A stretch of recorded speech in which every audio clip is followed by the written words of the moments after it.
Today we're doing a deep dive into Game 3 of Chernev's logical chess move by move.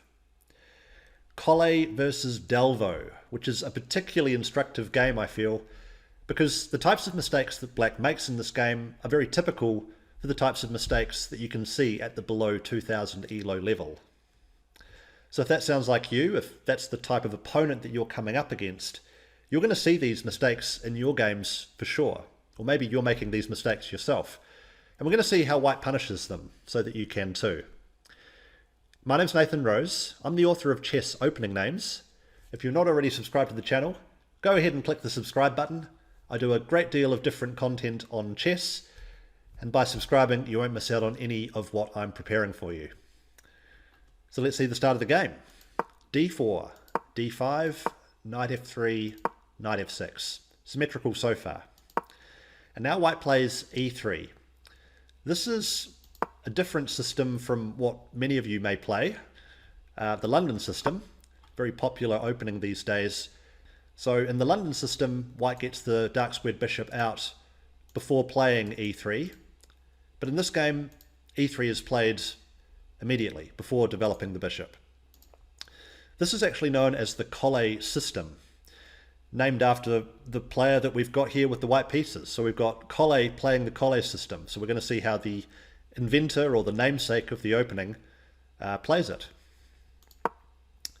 Black responds in kind with e6, and first thing is that the light squared bishop is developed to an active square. This is better than moving it to e2 where it's not doing much.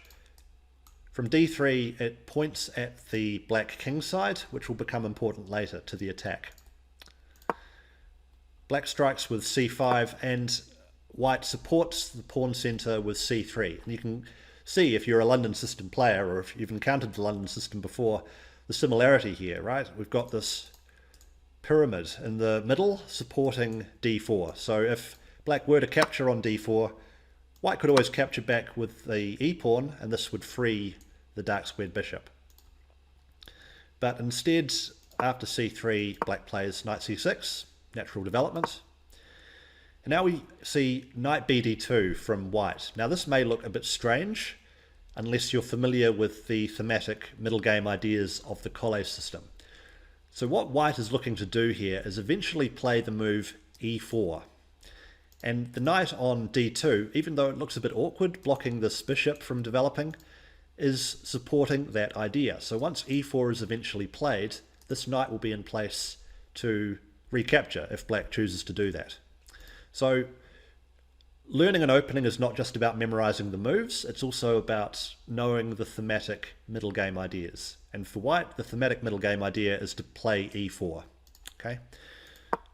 So bishop to e7, White castles, and here we see the first mistake of the type that I was talking about earlier, right? The type of mistake that you can often see at the below 2000 ELO level.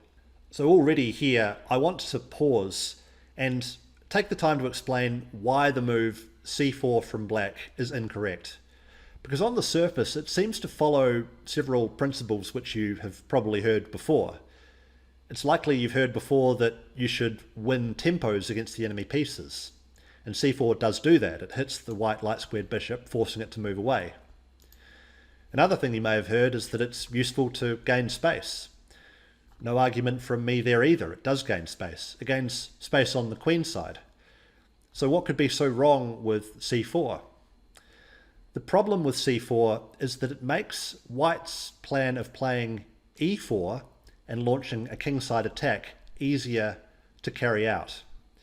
If we just go back a move, this tension on d4 makes it harder for White to play e4. Let's just show a possible line. Like, what if Black had castled instead? Well, if White tried to play e4, White would lose a pawn, because this pawn is still on c5. These captures would mean that Black could eventually take on d4, and White is a pawn down. After you've played c4, that's no longer possible. So White does have to retreat the bishop, it's true, but we're going to see pretty quickly White's able to play e4, and Black isn't able to have that same counterplay in the center. Now, if Black had castled here, White would push on with e5, And if this knight on f6 is ever pushed away from its defensive post, it makes the defensive task of black's kingside much more difficult to achieve. So it goes to d7, and there's nothing immediate for white here, but eventually white's going to play rook e1, bring this knight around to g3, and that knight on f6, without it, black's king has one less important defender. This light-squared bishop is looking very strong. The queen can come in to h5 maybe eventually. Bad news, bad news. So you don't want to allow e5. Let's get back to the game. Take a couple of steps back. Remember, in this position, black didn't want to allow white to play e5. So black instead captures on e4. And now this knight that was awkward on d2 finds a great square once it recaptures on e4. Black castles, and now queen to e2 from white develops with a threat. Can you see the threat? Let's just make it white to move again. How can white gain a big advantage here? Well, by capturing on f6 first, once black captures back, the e4 square is now free, and the queen can come to e4 with two threats. One threat is checkmate on h7, the other threat is to take the hanging knight on c6. I think a lot of players at the below 2000 level could actually fall for a tactic like this, by the way. You don't even have to launch a brilliant kingside attack if you can just win material by force. That wins a piece, and white should go on to win the game. But black didn't allow that. Black played bishop to b7 instead. And now knight to g5 continues to create threats. You can see the initiative that white is gaining here. The threat, let's just show that again, if it was white's move, is to, again, capture on f6. You can see how important that defensive knight on f6 is in many cases. And after black takes back, then you can capture on h7 and then come in with the queen to h5. And this is pretty much game over. Black either has to give up decisive material through this capture and this capture. That's actually the only way for black to avoid getting checkmated immediately, giving up the queen. Any other move, and yeah, there's a checkmating sequence for white. You can check that yourself if you like. So what to do about knight to g5? Well, there's a couple of options here, but black plays a move which, again, I can imagine at the below 2000 level many players making. h6, looking to kick that knight away and also maybe remove the pawn from h7, which we saw was a problem in some of the lines. But now white has a great attack after capturing on f6 and coming in with queen to e4 anyway. So now you're not winning a piece over here, but you are threatening checkmate, so black doesn't have time to take the knight due to this. And black really is provoked into playing g6. And one of the prerequisites to launching a successful kingside attack is often to get pawns around the castled king to move forward. And white succeeded in doing that. Both the pawn on g6 and h6 have moved a square forward, and this makes black's castled position much weaker than if those pawns were still back on g7 and h7. But it's important to know how to continue here. So now the threat of checkmate is over for the time being, and this knight is still under attack. So what do you do here? Do you move the knight back, or do you try something else? Well, the fact that I'm asking the question probably means that there's something else. What we want to do is try to break through on the g6 square. And there's a couple of ways of doing that, and it's important to find the right one. One of the options to try and break apart the defense of g6 is to capture on f7. Now this is a blunder. It looks quite strong because, okay, black will capture the knight, so you're going to gain a pawn for the piece and probably a second and third pawn. But after black plays rook to g7, actually black's got a decent defensive setup here. And after you take another pawn, black's also got threats of their own coming in.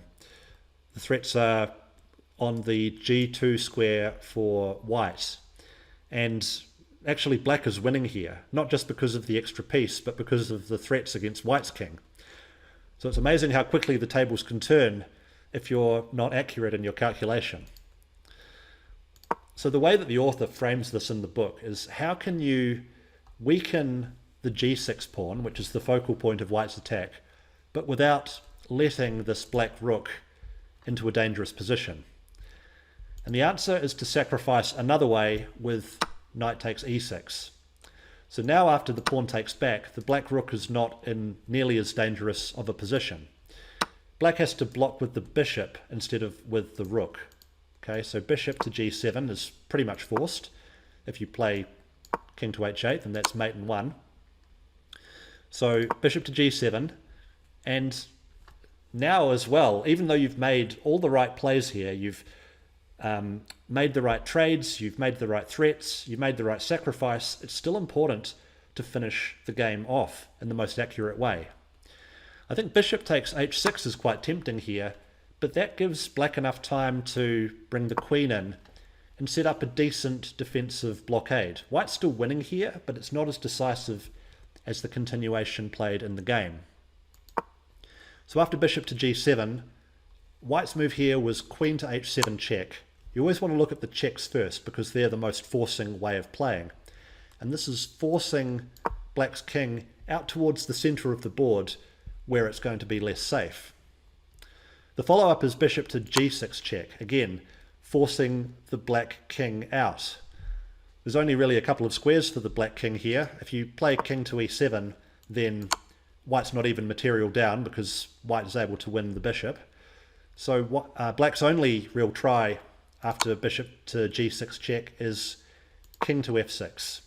That at least holds control of the dark squared bishop. So visually it looks like that the black king is in quite a lot of danger, but how does white continue here?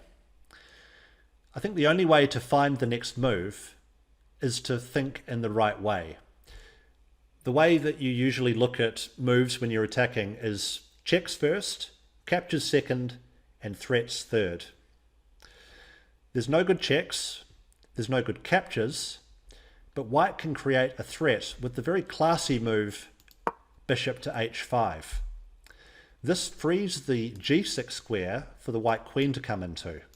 Let's just show the threat. If black allows queen to g6, then the black king is forced away and the bishop falls. And clearly white is winning if white has the attack and extra material. So bishop to h5, it's not an easy move to find for a beginner, I will admit, but chess is a tough game, and sometimes to prosecute the attack successfully you need to find such a move. The other thing about it is it also keeps control over f7, so black's king can't run away to that square either. So black brings the knight over to cover the g6 square, preventing that threat, and now white brings another piece into the attack. That bishop on c1 wasn't participating in the assault on the black king. It's not so much about grabbing that pawn, it's much more about bringing more pieces to bear against the exposed enemy monarch. If black had captured here, then it's pretty quickly going to end in disaster for black. Where can the black king go? If you can't block with the knight really because you'll just take it. The black king can go to f5, but you can then play rook to e1, and the threat is to play g4 on the next move, and black can't really prevent that.